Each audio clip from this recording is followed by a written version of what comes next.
Welcome to iDream media. So coronary calcium test ఇదేంటంటే గుండెపోటు వస్తుందా రాదా అని తెలిపే పరీక్ష అనమాట. సో దీని గురించిన పూర్తి వివరాలు తెలుసుకుందాం. ఈరోజు మనతో పాటు ఉన్నారు ప్రముఖ కార్డియాలజిస్ట్ డాక్టర్ ముఖర్జీ గారు from pulse heart center. Doctor గారు నమస్తే. నమస్తే.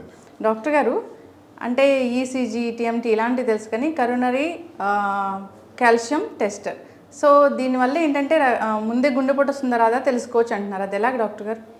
ఇది సిటీ కరోనరీ కాల్షియం స్కోరింగ్ అంటారండి ఈ టెస్ట్ని.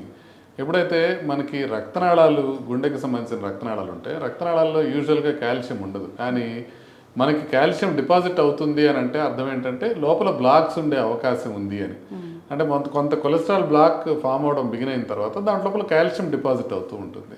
అందుకని చెప్పి మనం సిటీ స్కాన్ చేసి ఆ కాల్షియం ఎంత ఉందో కనుక మనం చూసినట్లయితే, ఒకవేళ ఆ కాల్షియం కనుక అక్కడ కనపడుతుంటే రక్తనాళం గోడ లోపల మనకు బ్లాక్స్ ఉండే అవకాశం ఉంది అని తెలుస్తుంది అనమాట. ఇది ఈ ఇన్ఫర్మేషన్ ఏంటంటే ట్రెడ్మిల్కి లాంటి ఇన్ఫర్మేషనే వస్తుంది. అంటే ట్రెడ్మిల్ చేసినప్పుడు మనం పాజిటివ్ ఉందంటే గుండె రక్తనాళాల్లో బ్లాక్స్ ఉండే అవకాశం ఉంటుంది అని ఎలా చెప్తామో, కాల్షియం పరీక్ష చేసినప్పుడు కాల్షియం ఎక్కువ ఉంటే కనుక రక్తనాళాల్లో బ్లాక్స్ ఉండే అవకాశం ఉంటుంది అని చెప్తాం. అంటే కాల్షియం లేకుండా బ్లాక్స్ ఉండకూడదని కాదు, కాల్షియం ఉన్నప్పుడు ఖచ్చితంగా బ్లాక్స్ ఉండాలని కాదు, కానీ కాల్షియం ఎక్కువగా ఉంటే గుండె రక్తనాళం పరిధిలో వాళ్ళకి బ్లాక్స్ ఎక్కువ ఉండే అవకాశం ఉంటుంది అనేది తెలుస్తుంది. అందుకని ఇది ఒక సింపుల్ టెస్ట్ కాబట్టి చేయించుకోవడానికి ఈజీగా ఉంటుంది. అంటే దీని స్కోర్ అనేది ఎలా ఉంటుంది డాక్టర్?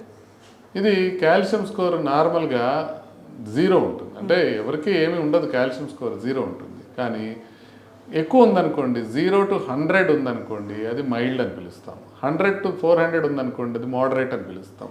400 దాటిందనుకోండి సివియర్ కరోనరీ కాల్షియం ఉన్నట్టు. అట్లా మనం కాల్షియం స్కోర్ ఎంత ఉంది అన్న దాని మీద బేస్ అయ్యి లోపల బ్లాక్స్ ఎంత తీవ్రంగా ఉంది అనేది తెలుస్తుంది. ఓకే, అంటే ఈ కాల్షియం అనేది ఎందుకు డిపాజిట్ అవుతుంది డాక్టర్ గారు?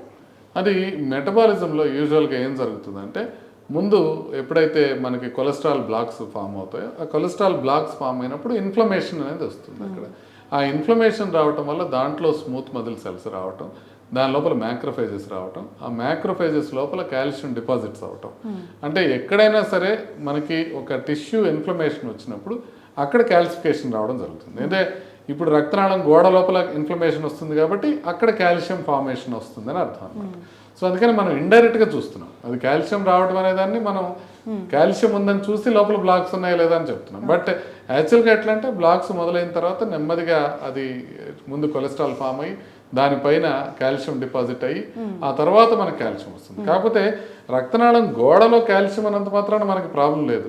ఆ రక్తనాళం ల్యూమెన్లోకి, అంటే లోపల ఎక్కడైతే రక్తం ప్రవహిస్తుంటుందో దాని లోపల కాల్షియం వస్తే కనుక మనకి ప్రాబ్లం వచ్చే అవకాశం ఉంటుంది. అంటే ఇది జనరల్గా కాల్షియం టాబ్లెట్స్ తీసుకోవడము అలాంటి వాటి వల్ల కూడా వస్తుందంటారా?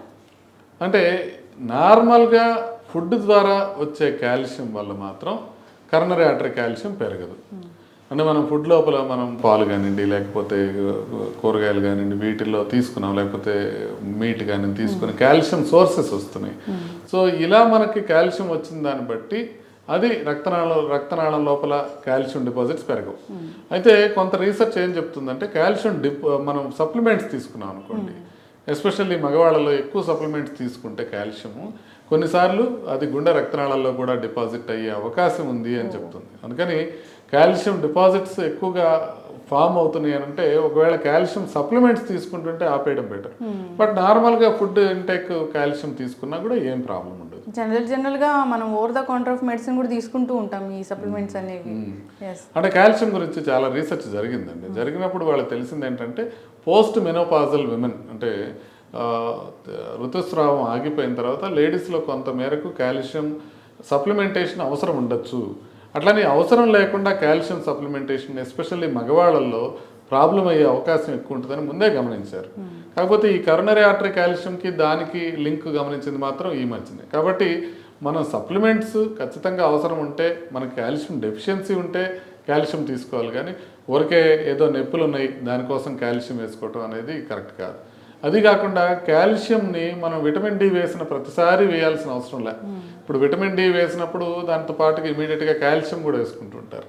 అలా వేసుకోవాల్సిన అవసరం లేదు. కాల్షియం డెఫిషియన్సీ ఉంటే కాల్షియం వేసుకోవాలి, లేదంటే అబ్జార్ప్షన్ ఉండదని చెప్తూ ఉంటారు కదా డాక్టర్ గారు. అబ్జార్ప్షన్ ఉండదు, కానీ ఈ రకమైన గుండెకి సంబంధించిన ప్రాబ్లమ్స్ క్రియేట్ అయ్యే అవకాశం. ఓకే, ఏ ఏజ్లో మనం ఈ ప్రాబ్లం అనేది చూస్తాము?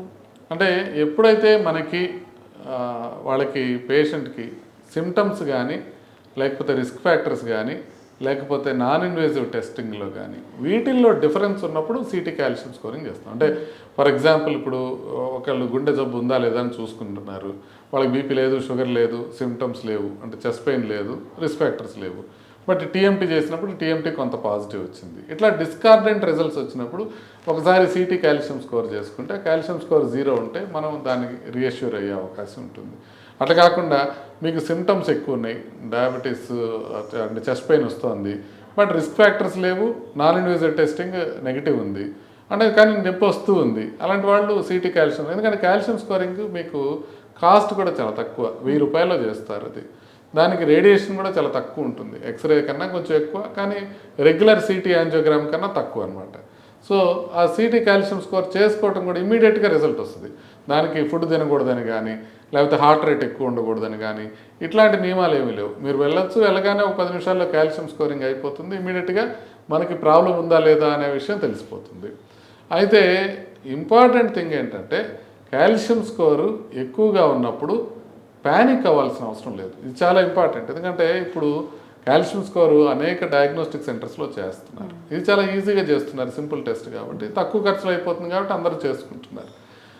సో ఇలా చేసుకున్నప్పుడు పొరపాటున కాల్షియం స్కోర్ ఎక్కువ వస్తే ఫస్ట్ థింగ్ ప్యానిక్ అవ్వద్దు. కాల్షియం స్కోర్ ఎక్కువ ఉంటే హార్ట్ అటాక్ ఖచ్చితంగా వస్తుందని కాదు. ఇన్ఫ్యాక్ట్ బాగా కాల్షియం ఎక్కువ ఉందనుకోండి, కొంతమంది 2000 కూడా ఉంటుంది. సో 2000 ఉన్న వాళ్ళు రాత్రి అంతా నిద్రపోరు, ఇంకా టెన్షన్ పడితే వణుకుతో మరుసటి రోజు వస్తుంటారు. అట్లాంటి వాళ్ళు అస్సలు కంగారు పడాల్సిన అవసరం లేదు. కాల్షియం బాగా ఎక్కువ ఉంటే రక్తనాళంలో బ్లాక్స్ ఉన్నాయేమని మనం అనుమానించాలి తప్ప ఆ బ్లాక్స్ రప్చర్ అయ్యే అవకాశం తక్కువ ఉంటుంది. మనకి హార్ట్ అటాక్ ఎప్పుడు వస్తుంది? బ్లాక్స్ రప్చర్ అయ్యి అది కంప్లీట్గా రక్తనాళం మొత్తం మూసుకుపోయినప్పుడు వస్తాయి. సో అట్లా ఒక బ్లాక్ లోపల కాల్షియం ఉంటే కనుక అది ప్లాక్ రప్చర్ అయ్యే అవకాశం తక్కువ ఉంటుంది. కాబట్టి మరీ ఎక్కువ కాల్షియం స్కోర్ ఉన్నంత మాత్రాన మనం భయపడి ఇమీడియట్గా హాస్పిటల్కి పరిగెత్తాల్సిన అవసరం లేదు. కానీ మీకు నొప్పి వస్తూ ప్లస్ కాల్షియం స్కోర్ ఎక్కువ ఉందంటే దాన్ని నెగ్లెక్ట్ చేయొద్దు, ఇమీడియట్గా వెళ్ళి చూపించుకోండి. బట్ ప్యానిక్ అవ్వాల్సిన అవసరం లేదు. యూజువల్గా 100 లోపల ఉంటే కనుక దానికి ఏమీ యాంజియోగ్రామ్ అది ఏమి చేయము. బట్ 100 దాటిందంటే ఒకసారి చెక్ చేసుకొని చూసుకోవటం మంచిది. 400 దాటిందంటే ఖచ్చితంగా ఒకసారి చేసుకుంటే మంచిది. అంతేగాని ప్యానిక్ అవ్వాల్సిన అవసరం లేదు. ఈ టెస్ట్ యొక్క ఇంపార్టెన్స్ని ముందే తెలుసుకుంటే కనుక ప్యానిక్ అయ్యే అవకాశం తక్కువ ఉంటుంది. సిటీ కాల్షియం స్కాన్ అంటారు దీన్ని, city coronary calcium scoring. Okay, 3 Cలు ఒక ఎస్. ఎస్, జనరల్గా అయితే దీన్ని చేసుకోవడానికి ఎలాంటి నియమాలు పాటించడం అవసరం లేదు. అంటే ఫాస్టింగ్లో చేసుకోవాలి అలాంటి ఏం లేదు. ఎవరికైనా పెయిన్ వస్తుంది, ఈసీజీ లాగా దీన్ని కూడా తీసుకుంటే మంచిదంటారా డాక్టర్ గారు? అట్లా కాదండి. ఏంటంటే ఇప్పుడు ఫర్ ఎగ్జాంపుల్ ఇప్పుడు మీకు చెస్ట్ పెయిన్ వస్తూ ఇది హార్ట్ అటాకా కాదా అని నిర్ధారించడానికి కాల్షియం స్కోర్ పనికిరాదు. ఇదేంటంటే ఇప్పుడు మీకు చెస్ట్ పెయిన్ వస్తుంది, అప్పుడు మనం ఈసీజీ తీసుకోవడం, 2D ఎకో చేసుకోవడం, ట్రోపనిన్ చేసుకోవడం, అవసరమైతే తర్వాత ట్రెడ్మిల్ చేసుకోవడం, ఇలాంటి పెయిన్ వస్తుంటాయి. బట్ మనం అసలు రిస్క్ ఎట్లా ఉందో తెలుసుకోవాలి. మనకు అప్పుడప్పుడు నొప్పి వస్తూ ఉంది, పోతా ఉంది, ఇప్పుడు నొప్పి లేదు. మనం ఒకసారి రిస్క్ ఎంత ఉంది మనకు వస్తున్న నొప్పి ఇది గుండెకి సంబంధించింది కాదేమో ఒకసారి చూసుకోవడానికి ఉందనుకోండి, అప్పుడు పోయి కాల్షియం చేసుకోవచ్చు. అంటే రొటీన్గా మనం కాల్షియం స్కోర్ చేసుకొని రిస్క్ తెలుసుకోవడానికి తప్ప ఇది నొప్పి ఉన్నప్పుడు చేసుకునే పరీక్ష కాదు. నొప్పి ఉన్నప్పుడు చేసుకునే పరీక్షలు వేరే ఉంటాయి. ఉన్న నొప్పి ఇది గుండెదా కాదా అనేది కాల్షియం స్కోర్ చెప్పదు. కాకపోతే లోపల అసలు మనకి వేరే రకంగా కూడా మనకి అసలు బ్లాక్స్ ఉన్నాయా లేదా అనేది మనకు తెలుసు. ఎందుకంటే నొప్పి ఉన్నప్పుడు ఏంటంటే కొంతమందికి కాల్షియం 0 ఉండి కూడా లోపల ప్రాబ్లం ఉండొచ్చు, కొంతమందికి కాల్షియం ఎక్కువ ఉండి కూడా లోపల ప్రాబ్లం లేకపోవచ్చు. అందుకని నొప్పి ఉంటే చేసుకోవాల్సిన పరీక్షలు వేరే ఉంటాయి. అవి ఈ కాల్షియం స్కోర్ అనేది నొప్పి ఉన్నప్పుడు చేసుకునేది కాదు. అసలు ఇప్పుడు నేను కంఫర్టబుల్గా ఉన్నాను, ఊరికే అక్కడొకళ్ళు పడిపోయారు. మొన్న ఇప్పుడు 17 ఏళ్ల వ్యక్తి చైనీస్ షట్లర్ పడిపోయాడు అని ఇండోనేషియాలో చనిపోయాడని, మొన్న బ్యాంకులో ఒక ఆయన కూర్చొని 30 ఏళ్ల వ్యక్తి చనిపోయాడని, ఇట్లాంటి న్యూస్లు విన్నాం. మనకు అసలు గుండెకు ప్రాబ్లం ఉందా లేదా అని చూసుకున్నాం. మనం అంతకుముందు ఎక్కువ చేయించుకున్నాం, టీఎంటీ చేయించుకున్నాం, అంతా బాగుంది. అయినా కూడా ఒక కొంత అనుమానం ఉంది, ఒకసారి సిటీ కాల్షియం స్కోరింగ్ చేయించుకుంటే మంచిది. అట్లా కాకుండా డాక్టర్ చెప్పారు ఒకసారి మీకు కొంత కాల్షియం స్కోర్ చేయించుకుంటే మంచిదని, చేయించుకుంటే మంచిది. కాకపోతే డాక్టర్ అడ్వైజ్ లేకుండా మనం సిటీ కాల్షియం స్కోర్ చేయించుకుంటే ప్యానిక్ అయ్యే అవకాశం ఎక్కువ ఉంటుంది. ఒకసారి కనుక విపరీతమైన ప్యానిక్లోకి వెళ్ళిపోతే ఆ తర్వాత లైఫ్ లాంగ్ ఎప్పుడు కంప్లీట్గా నార్మల్ కారు. సో ఒకసారి ఎక్స్ట్రీమ్ ప్యానిక్ గురయ్యారనుకోండి, ఆ తర్వాత అది ఒక పోస్ట్ ట్రామాటిక్ స్ట్రెస్ డిజార్డర్ లాగా ఉండిపోతుంది. కాబట్టి డాక్టర్ పర్యవేక్షణలో చేయించుకుంటే ఏంటి, దీనికి ఎంత ఉంటే ఎంత అని తెలుసుకొని వెళ్ళి చేసుకోవటం ఎప్పుడు సేఫ్. సో డిపాజిట్స్ ఉన్నాయని తెలిసింది, వాళ్ళకి ఎలాంటి ట్రీట్మెంట్ అనేది ఉంటుంది, మళ్ళీ మళ్ళీ రాకుండా ఉంటాయి? అంటే కాల్షియం డిపాజిట్స్ ఒకసారి ఫామ్ అయిన తర్వాత అవి మెడిసిన్స్తో తగ్గే అవకాశం చాలా తక్కువ. అయితే మనం ఇది చేయించుకున్నప్పుడు మరి ఏంటి అంటే, ఒకవేళ మైల్డ్గా ఉన్నాయంటే కొంత కొలెస్ట్రాల్కి సంబంధించిన వేసుకుంటూ మన లైఫ్ స్టైల్ని పూర్తిగా మనం క్రమబద్ధీకరించుకోవాలి. మనం ఫుడ్ విషయంలో కానివ్వండి, ఎక్సర్సైజ్ విషయంలో కానివ్వండి, స్ట్రెస్ విషయంలో కానివ్వండి, అన్ని జాగ్రత్తలు తీసుకోవాలి. అంటే గుండెకి సంబంధించిన నార్మల్ జాగ్రత్తలు ఏం తీసుకుంటామో, ఒకవేళ కాల్షియం స్కోర్ 50 ఉందనుకోండి, మనం ఈ జాగ్రత్తలన్నీ తీసుకుంటే సరిపోతుంది. ఒకవేళ 100 దాటింది లేకపోతే 400 దాటింది, అప్పుడు మనం ఒకసారి యాంజియోగ్రామ్ చేసి చూసుకోవాలి. చాలామంది అడుగుతుంటారు, ఈ కాల్షియం తగ్గించడానికి మెడిసిన్స్ ఏమన్నా ఉంటాయా అని. ఉండవు. కాల్షియం తగ్గడానికి మెడిసిన్స్ ఉండవు. ఇన్ఫ్యాక్ట్ మనం ఇప్పుడు స్టాటిన్ లాంటివి వేసుకుంటే కొన్నిసార్లు కాల్షియం పెరిగే అవకాశం ఉంటుంది, కానీ కాల్షియం ఎక్కువ ఉండటం వల్ల, అండర్లైన్ బ్లాక్స్ ఉండటం వల్ల వచ్చే హార్ట్ అటాక్లు తగ్గే అవకాశం ఉంటుంది. కాబట్టి కాల్షియం స్కోర్ ఎక్కువ ఉంటే మనం స్టాటిన్ మెడిసిన్స్ వాడుతూ ఉంటాం. అయితే కాల్షియం స్కోర్ తగ్గడానికి K2 మెడిసిన్స్ ఉపయోగపడతాయని కొంత లిటరేచర్లో ఉంది. అదే విటమిన్ K2 అనేది వాడచ్చు అని. అయితే K2 అనేది ఎట్లా అంటే, మామూలుగా విటమిన్స్లో K1 ఉంటుంది, K2 ఉంటుంది, K3 ఉంటుంది. K3 అనేది ఏంటంటే సింథటిక్ విటమిన్, అది జస్ట్ మన సప్లిమెంటేషన్కి ఇవ్వడానికి వాడుకుంటాం. ఈ K1, K2 2 రకాలుగా ఉంటాయి. K1 అనేది నార్మల్గా మన లీఫీ వెజిటబుల్స్లో కానివ్వండి వీటిలో ఉంటుంది. K2 అనేది బాగా కొంచెం రేర్గా ఉంటుంది. మన జపనీస్ ఫుడ్ ఉంటుంది, నాటో అంటారు అనమాట, అలాంటి ఫర్మెంటెడ్ సోయాబీన్స్ అవి, వాటిల్లో K2 ఉంటుంది. సో ఈ K2 అనే దాన్ని తీసుకుంటే హెల్త్ బెనిఫిట్స్ ఉంటాయి అనేది ఇప్పుడు దాకా ఉంది. కార్డియోవాస్కులర్ బెనిఫిట్స్ కూడా ఉండొచ్చు అని. ఇన్ఫ్యాక్ట్ అయోటిక్ స్టెనోసిస్ అనే ఒక కండిషన్లో ఈ K2 అనే దాన్ని సప్లిమెంట్ చేసినప్పుడు కాల్షియం ప్రోగ్రెషన్ అయితే తగ్గిందండి, కాల్షియం డిపాజిట్ అయ్యే అవకాశం తగ్గింది, కొంతమేరకు కాల్షియం తగ్గే అవకాశం ఉంటుందని తెలిసింది. ఇప్పుడైతే డానిష్ కాల్షియం స్టడీ అనేది ఒకటి చేస్తున్నారు. వాళ్ళు విటమిన్ K2 ఇచ్చి చూస్తున్నారు. సో చేసినప్పుడు ఏదన్నా కాల్షియం స్కోర్ తగ్గుతుందో లేదో మనం ఇంకా వేచి చూడాల్సిన అవసరం ఉంది. ఇప్పుడు దాకైతే మనకి ఉన్న ప్రాబ్లంలో కాల్షియంని మనం అంటే సప్లిమెంట్స్ తీసుకోవడం మానేస్తే సరిపోతుంది, కానీ మనం తీసుకునే ఆహార పదార్థాల్లో కాల్షియం ఉన్నా పర్వాలేదు. దానికి సంబంధించి మెడిసిన్స్ అంటూ ఇంకా విడిగా కాల్షియం కోసం కాకుండా గుండె జబ్బును తగ్గించుకునే మెడిసిన్స్ వాడుకోవటం, గుండె జబ్బు రాకుండా తీసుకోవాల్సిన జాగ్రత్తలు తీసుకుంటే సరిపోతుంది. ఎస్, ఖచ్చితంగా డాక్టర్ గారు.